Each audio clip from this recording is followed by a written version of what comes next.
இன்றைக்கி வந்து பார்த்திங்கன்னா எல்லாருக்குமே வந்து ஒரு கேள்விக்குறியாக இருக்கும் இல்லையா? ஏன்னா உளவுத்துறையால் கணிக்க முடியலை, முன்னாள் சிஎம்மால் கணிக்க முடியலை, இந்நாள் சிஎம்மால் கணிக்க முடியலை, ஒரு மத்திய அரசால் கணிக்க முடியலை. ஸோ இது என்னமா இருந்திருக்கும், என்ன காரணமாக இருந்திருக்கும் அப்படிங்கிறது வந்து நம்ம வந்து ஒரு சின்ன ஒரு அனலைஸ் அதை பண்ணுவோம். எனக்கு நான் அனலைஸ் பண்ணதில் வந்து இப்போ நான் கூட சத்தியமாக வந்து விஜய் சிஎம்மாக வருவார் அப்படின்னு நான் இதுக்கு முன்னாடி கணிக்கலை. நான் வந்து நான் சொன்னதே கூட ஏடிஎம்கே வர்றதுக்கு வாய்ப்பு இருக்குது அப்படிங்கிற மாதிரி தான் நான் சொல்லியிருந்தேன். ஸோ இது எப்படியா இருக்குங்கிறது எனக்குள்ளாலே ஒரு அனலைசிங் இருந்துச்சு.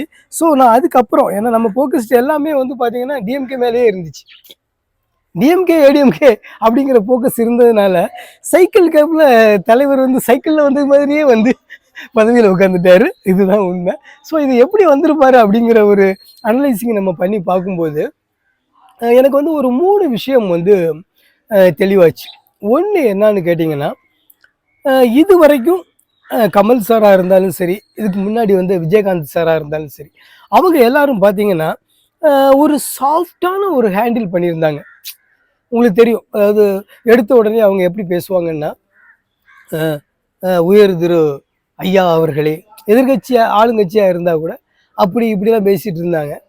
ஆனால் இவர் பாருங்க, எடுத்த உடனே ஆக்ஷன் தான். என்ன மாமா இப்படி பண்ணுறீங்க, வாட் ப்ரோ, வை ப்ரோ அப்படின்ட்டாரு. இது எப்படி இருந்துச்சுன்னா, அவரை வந்து சினிமாவில் ஒரு ஹீரோவாட்டு எந்த மாதிரி ஒரு பிம்பத்தில் ஒரு வில்லனுக்கு எதிராக பார்த்தாங்களோ அதே மாதிரியே ஆளுங்கட்சிக்கோ இருந்தாலும் சரி, எல்லா கட்சியா அவர் ஆப்போசிஷன் பண்ணுற எல்லா கட்சிக்கும் அகேன்ஸ்டாக அப்படி ஒரு அக்கினி பிளம்பு மாதிரி அவர் இருக்காரு. அதாவது நம்ம சினிமாவில் பார்த்த அதே ஹீரோ அதே நேச்சரோடி அதே ஆக்ஷனோடி நம்ம முன்னாடி இருக்கிறாரு.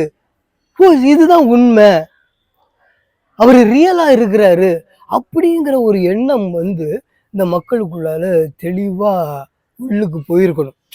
அவர் வேஷம் போடலை, அவர் சினிமாவில் எப்படி வந்து ஒரு ஒரு ஒரு ஹீரோவாக ஒரு வில்லனை எதிர்த்தாரோ, இல்லை அகேன்ஸ்டாக இருக்கக்கூடியவங்களை எதிர்த்தா அதே மாதிரி அரசியலில் இருக்காரு, பவராக இருக்காரு அப்படின்னு. இப்போ நானே கூட நினச்சேன், என்ன இவர் சினிமா டைலாக் மாதிரியே ஸ்டேஜில் பேசிகிட்டு இருக்காரு.